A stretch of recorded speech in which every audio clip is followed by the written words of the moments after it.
Welcome to the Rion Arts and Entertainment. I'm your host, Pearl Hale, and with me is the writer of Messages, Fred Dennehy. How are you? How are you, Pearl? I'm great.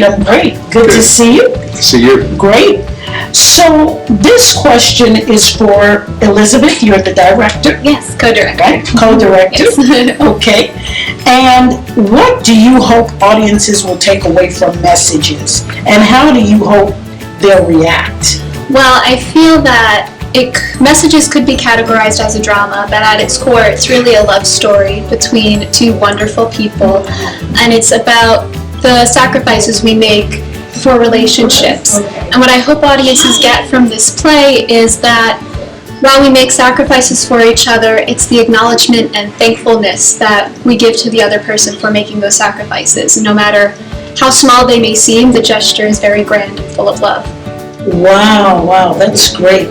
How has the rehearsal process been for the production? It's been wonderful. You know, I've been an actor my whole life. This is my first time directing a production ever.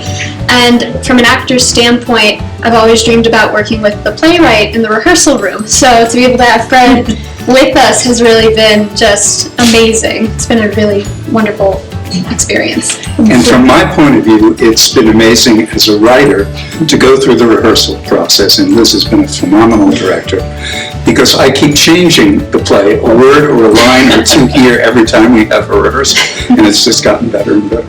That's great. Now, this question is for you, Fred. Okay. Can you describe how the writing process works for you from start through the rehearsal? Yes. Whenever I write a play, it begins with a word or a gesture or a phrase. In this case, it began with a phrase that I read in a novel 50 years ago. Wow. The phrase was, "No se puede vivir sin amar." It is, you cannot live without loving. And I've always wanted to use that in a play. From there, it builds, you get your characters. Once you get your characters start speaking to you, so it's almost like you're taking dictation. And then when you actually get it up and running in the rehearsal process, you come to reality and you begin to edit. And it's a fun process. Wow, that's great. What do you hope that your audience would take away from this piece, Messages? Very much what Liz said.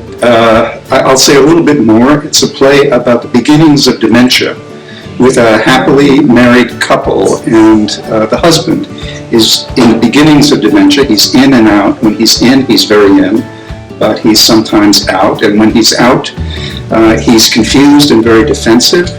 His wife is very worried and sometimes very angry because of what she has to do. So they're finding themselves in a position that they probably knew on some level would be likely to happen, but here it is, and it's really unexpected to them. So the play is about how to make a connection under those circumstances, hence the title, Messages, and more deeply than that, how to preserve love in that situation. That's great. So tell us, when and what time is your play showing in the festival? Ours is in Series B, so it's February 12 at 8:30 and February 13 at 6. Okay, great. Well, good having you. Thank you. Thank you very much, Pearl.